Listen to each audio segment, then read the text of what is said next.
భూమిపై ఇంద్రుడు పిలిచెరా, వరుణ వరదై పలకరా, ఆకాశాన్ని ఇలదించరా కురిసేవానగా.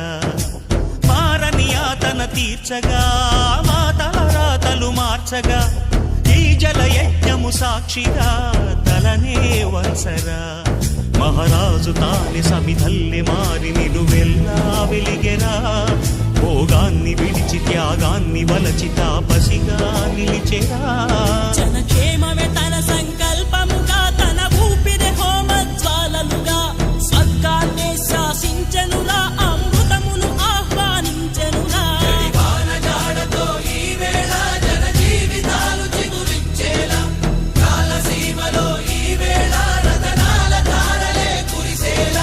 కల్లు కల్లు మని సిరిమూవల్లే చినుకే చేరగా, జల్లు జల్లు మని పులకి